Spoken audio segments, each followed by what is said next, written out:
Hello, my dear friends. I am Sanjay Chawla from Sanskrit College, Kota. The topic for this session is prose appreciation. This topic is included in the first year syllabus of English literature students of the Sanskrit University, Rajasthan. After listening to the lecture, you may refer to the notes given in the description box below. First of all, let me introduce what a prose is. Prose is a literary piece which is written in the pattern of ordinary spoken language. When ordinary spoken language is written in a literary style, it is called prose. Now let us see the types of prose in literature. A. Fiction. Now fiction includes short story, novel, and novella. And B. Non-fiction includes essay. Now let us understand what we mean by fiction. Fiction is a series of imagined facts which shows truths about human life. The writer imagines some facts. They are not real, but what he describes are truths about human life. The things did not happen in real life, but they may happen. So here I give you some examples. For a short story. Now, what is a short story? Let us define it. It is a brief, artistic form of prose which is centered on a major incident. A short story is short. It describes one major incident, but in an artistic manner. It is not like a newspaper report. B. Novel. Now, novel is a more extensive form of prose. It is usually written in the form of a narrative. It tells a story, but it is not short like a short story. And C, we have novella. It is a short novel, longer than the short story, but shorter than a novel. It has features both of a short story and a novel. Now we come to the major types of essays. A. Narrative essays. Now, narrative means telling a story. In this, the writer tells a story based on the experiences of his life. It is different from a short story because in this, the writer may also give his comments on the story. B is descriptive essays. It describes or rather paints a picture. In this, the writer paints a word picture of some person, place, thing, or some significant memory of his life. C. Expository essays. Expository means to expose something or tell some facts. In this, the writer gives some information about the topic and gives balanced analysis of the topic. He will try to analyze the facts. Next, D is persuasive essays. Persuasive means to persuade. It convinces us. It makes us believe something. The writer will give some arguments On the basis of these arguments, he will try to prove his point of view. Now, as I told you, prose is an artistic piece of writing. So the writer will use some literary devices to make it artistic.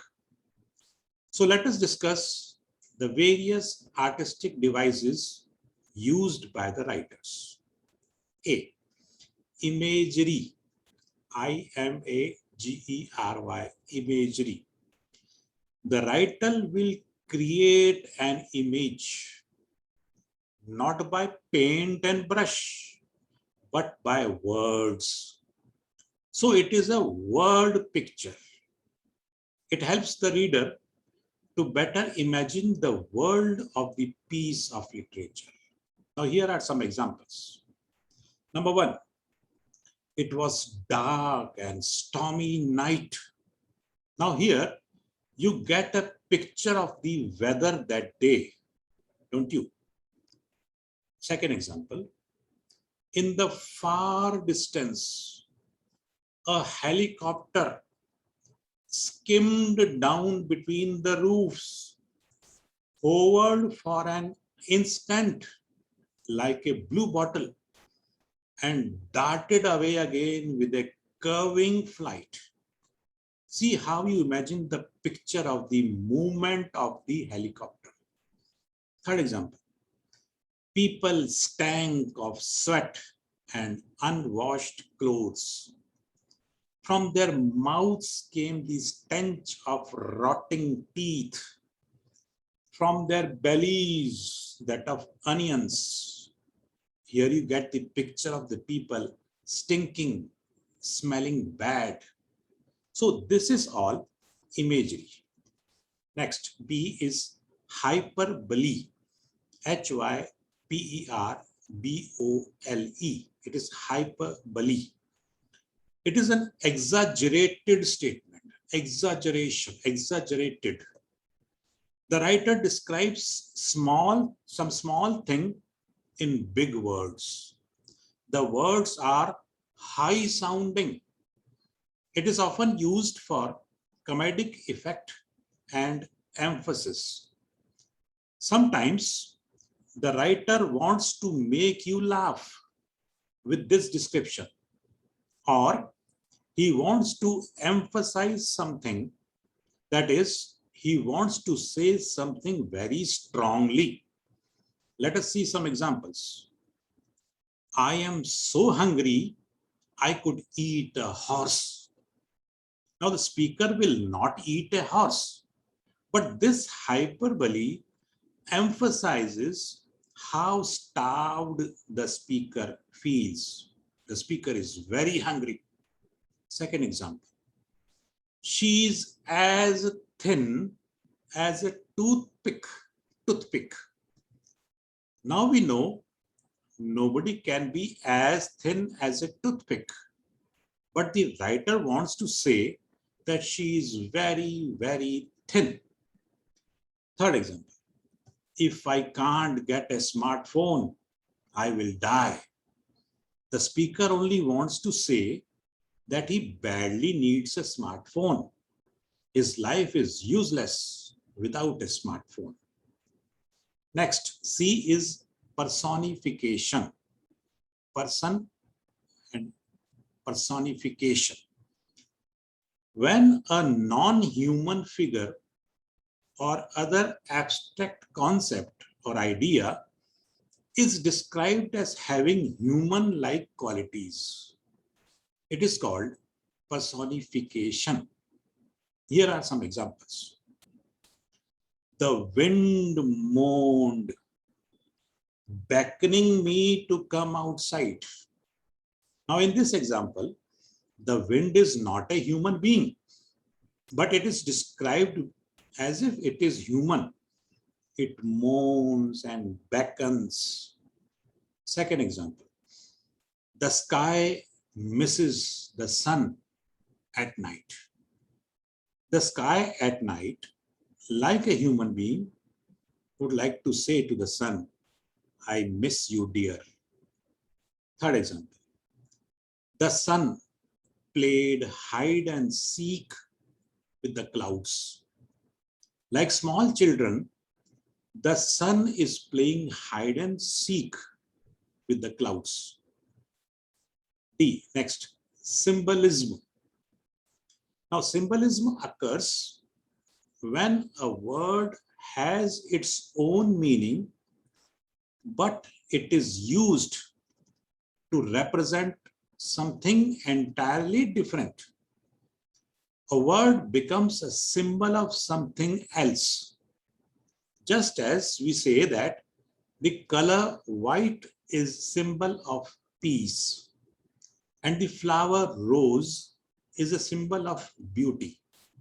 Here are some examples. Number one, a plant on the windowsill. A plant on the windowsill is a symbol of hope. A plant needs the sun to grow. Likewise, we also have needs. So a plant becomes a symbol of hope that is on the windowsill. Second example. Similarly, night is used to symbolize death, darkness, and loss of faith. So now, are you ready to do some exercise? You can attempt the questions related to the topic prescribed in your syllabus. First is English at Workplace. This is the name of the book, edited by Sawhney, Panja and Verma, published by Macmillan. And the second book, written by Vandana R. Singh, the name of the book is The Written Word, published by Oxford University Press.